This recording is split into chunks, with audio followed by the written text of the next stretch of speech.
With EA's Battlefront 2 turning things around recently and Jedi Fallen Order out in a few months, I thought I'd begin with listing all 6 Star Wars Battlefront games from the worst to the best.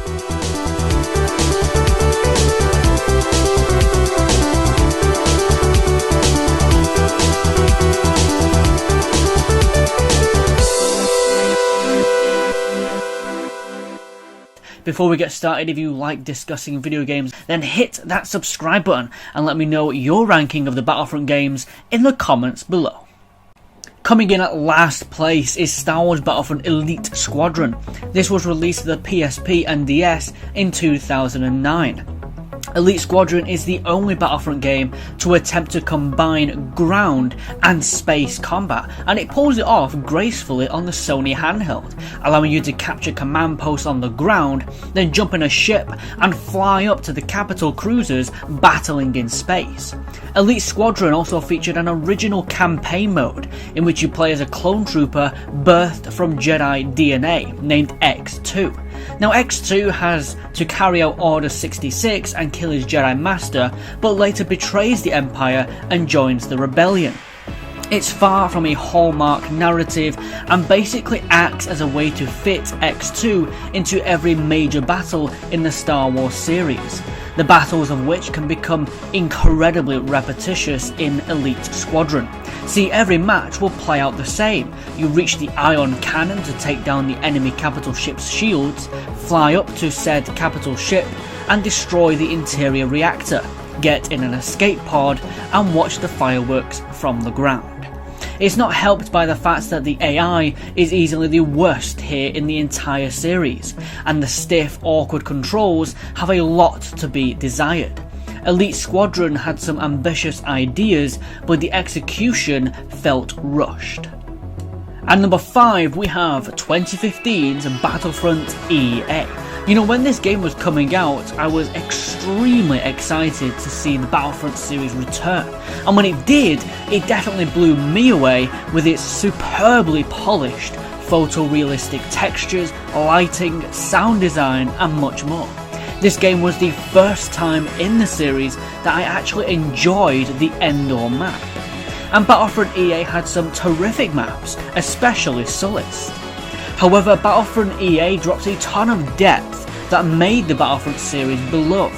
Galactic Conquest was not to be seen, teamwork was diminished in favour of solo run and gun gameplay, classes were all swapped out with a card system that I still don't enjoy to this day, controlling vehicles and heroes now has you scouring the battlefield to find tokens, and customization was watered down from the PSP Battlefront games.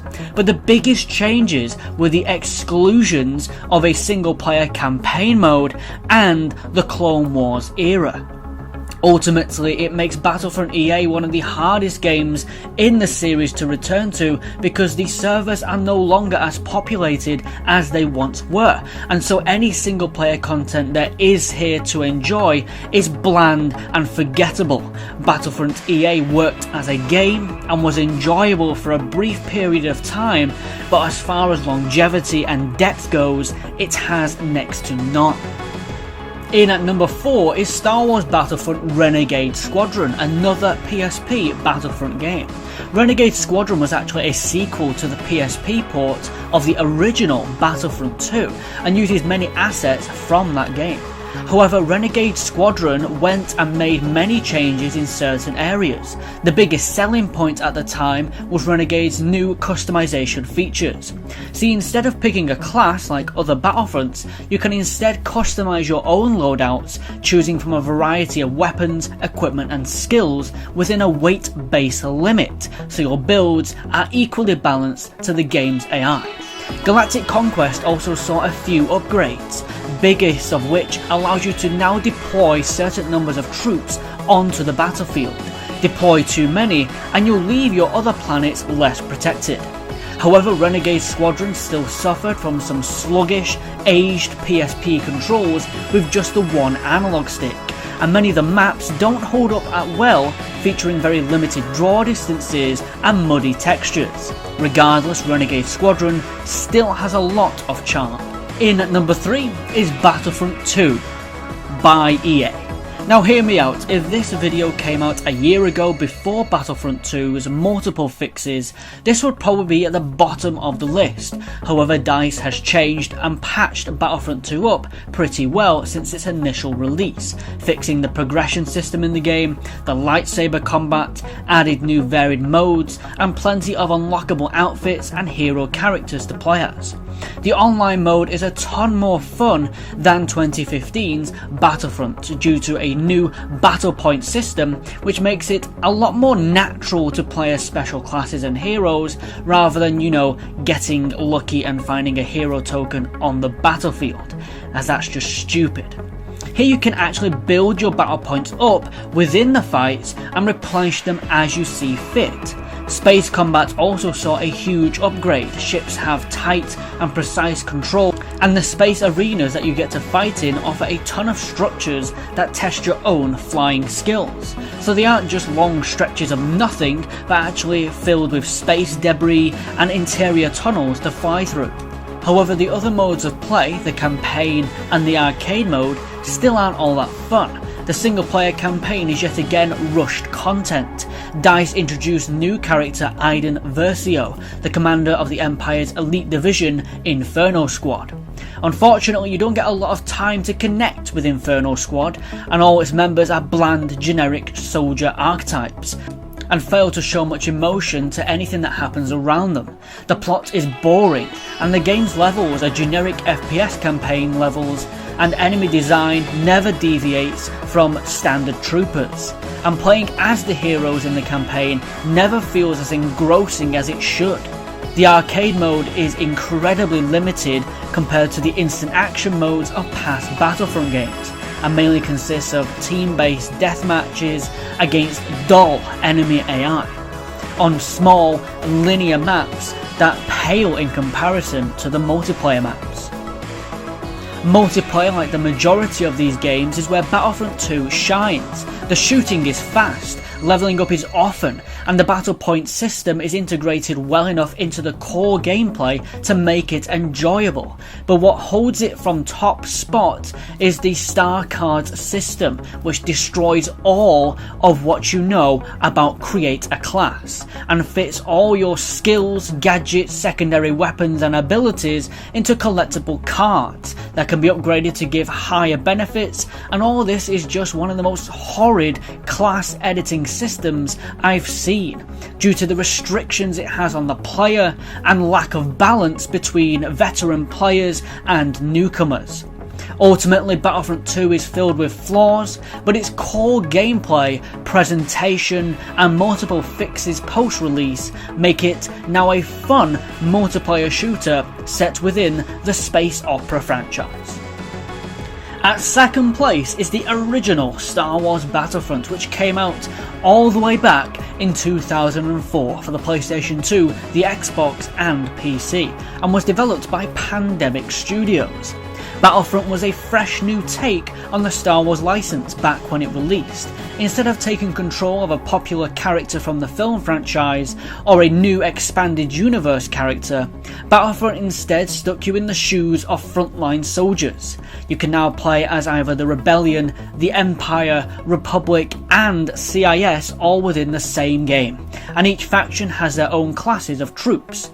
The majority are the same: an assault trooper, a sniper, a heavy weapons guy and a support class. However, each faction includes a unique special officer to play as, whether that be the Republic's Jet Trooper, the Rebellion's Wookiee Warrior, the CIS's Droideka and the Empire's Dark Trooper.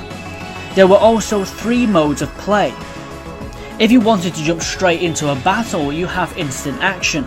A more tactical game mode in which you fight for control of the galaxy was Galactic Conquest. And you finally had the single player campaign mode. Now unfortunately, the campaign in Battlefront is the weakest mode out of the 3. It simply just follows the story from the films. However, episode 3 wasn't released at the time, so the battles follow episode 1, 2 and then jump to 4, 5 and 6. Playing it today feels very outdated, and also the levels themselves are just instant action maps but with a few differing objectives and a little monologue before each mission. It's forgettable and feels tacked on at the last minute.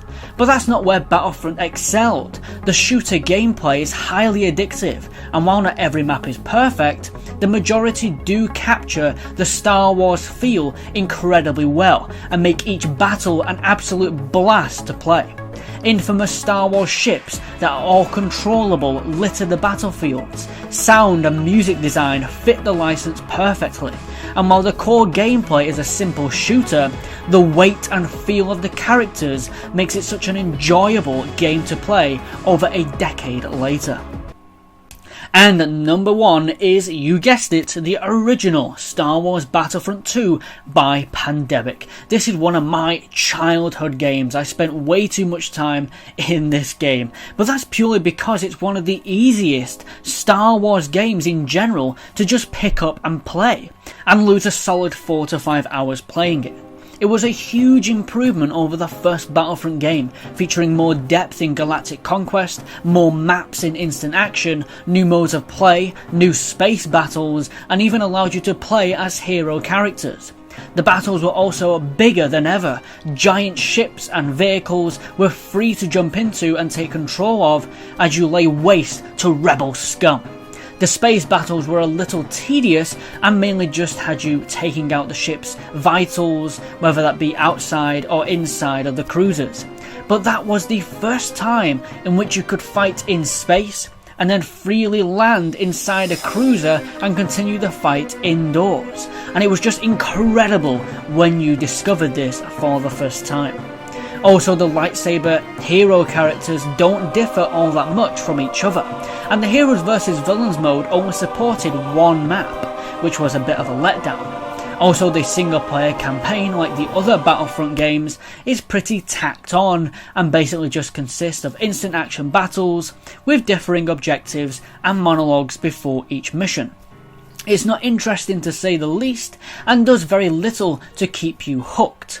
Pandemic, regardless, did a fantastic job with Battlefront 2, from its iconic menus, large-scale battles, and charming extras. There is a lot to love about Battlefront 2, and personally believe it's timeless. And so that's my ranking of the Star Wars Battlefront game. Thank you all so much for watching, and I'll see you in the next video. Take care.